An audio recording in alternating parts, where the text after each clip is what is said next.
Léa Salamé, votre invité ce matin, est membre fondateur de Génération. Bonjour Benoît Hamon. Bonjour Léa Salamé. Vous avez lu hier les explications du très énigmatique patron de Lactalis dans le journal du dimanche. Il promet d'indemniser les familles des victimes et de retirer 12 millions de boîtes de lait. Est-ce que ces explications vous ont convaincu ?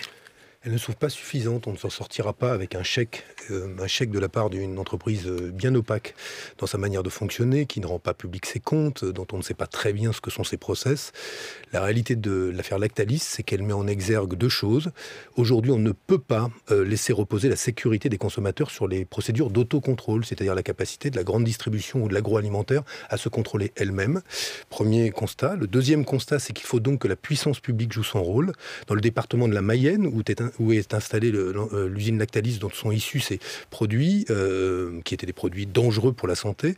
Et il y a quelques années, 14 inspecteurs de la répression des fraudes, il n'y en a plus que 6 qui doivent, 6 pour un département, remplir une série de missions très différentes. Donc vous dites l'État doit tout, l'État peut tout, c'est à l'État de tout faire, c'est à l'État de contrôler chacun des produits sur les étals. Je ne dis pas que l'État peut tout faire, mais en tout cas il peut beaucoup mieux faire. Et continuer à réduire les effectifs de la DGCCRF est une folie. Puis ensuite, j'y rajouterai une chose. Nous avions introduit, j'étais à l'époque ministre de la Consommation, le principe de l'action de groupe dans le droit français. J'allais vous dire, typiquement, ça aurait dû marcher pour Lactalis. Ça n'existait pas. Ça existe, mais je pense qu'il faut déverrouiller le dispositif. Les associations de consommateurs le demandent. Et il me semble aujourd'hui qu'il faut rendre plus simple la possibilité pour les consommateurs de pouvoir déclencher une action de groupe. En droit actuel, si une action de groupe était déclenchée contre Lactalis, les consommateurs qui ont acheté une boîte de Lactalis se feraient rembourser le prix de la boîte. On voit bien que le préjudice va bien au-delà. Il faut pouvoir étendre l'action de groupe et la rendre sans doute beaucoup plus fluide qu'elle ne l'est aujourd'hui. Question à l'ancien ministre de l'Éducation que vous êtes. La nouvelle plateforme d'admission post-bac entre en fonction aujourd'hui. Objectif, trouver la bonne affectation pour chaque élève après le bac. Désormais, on parle de prérequis pour choisir une certaine filière et de remise à niveau s'il n'y a pas les prérequis. Est-ce que vous dites ce matin, enfin, on sort du système ubuesque du tirage au sort ? Mais le système du tirage au sort ne satisfaisait personne. La question, c'est par quoi le remplace-t-on ? On le remplace donc par la sélection à l'université. La réalité de ce gouvernement, c'est qu'il fait le choix... Vous n'allez pas un peu loin, sélection ? Les prérequis, c'est de la sélection. Ça existait déjà, mais c'est de la sélection à l'entrée de l'université désormais. La question, c'est, aujourd'hui, décourage-t-on des étudiants, ou en tout cas des lycéens et des bacheliers, de rentrer à l'université? Oui. Lesquels? Ceux qui seront dans les villes moyennes, ceux qui ont un bac techno, un bac professionnel, ceux-là seront découragés de poursuivre leurs études. C'est l'exact contraire de la promesse qui était celle d'Emmanuel Macron d'encourager la jeunesse. Benoît Hamon, les erreurs d'orientation, c'est 25% de redoublement, 30% d'abandon dès la première année. Est-ce qu'il ne faut pas lutter contre ça? Est-ce qu'on n'est pas en train de se tromper d'orientation très souvent? Je ne suis pas en train de vous vanter la manière dont le système universitaire fonctionne, mais la réponse, ça ne peut pas être « aujourd'hui, on ferme les portes à l'université de ceux dont on pense qu'ils vont échouer ».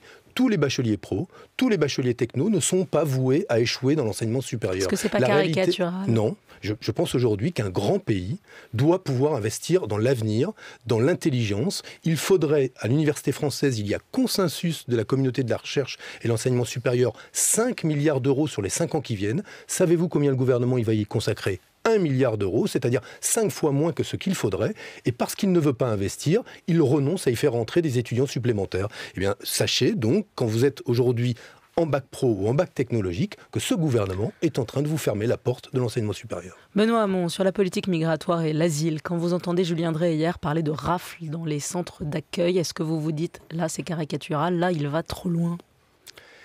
Écoutez, les associations qui aujourd'hui prennent en charge les migrants n'ont pas besoin qu'on ajoute de la confusion à ce débat. Et je pense que c'est de la confusion que de parler de rafles. Par contre, va trop loin, là. Ce qui est factuellement vrai, c'est ce que dit Patrick Veil quand il dit que jamais une politique aussi répressive n'a été mise en œuvre à l'égard des migrants depuis 1945. C'est un historien de l'immigration, il le dit, ça c'est factuellement vrai. Le principe c'est quoi ? C'est que justement dans la République, il y a des principes sacrés. C'est quand vous êtes un enfant, on ne vous demande pas vos papiers pour vous accueillir dans une école. Quand vous êtes malade, on ne vous demande pas des papiers pour être soigné dans un hôpital. Quand vous êtes sans toit, sans abri et sans pain, on ne vous demande pas vos papiers pour entrer dans un centre d'hébergement. Ce sont les principes sacrés de la République. Donc c'est un sanctuaire. Les services de l'État n'ont pas le droit de rentrer dans un centre d'accueil. Ce à quoi le gouvernement répond quoi ? L'opinion publique nous suit.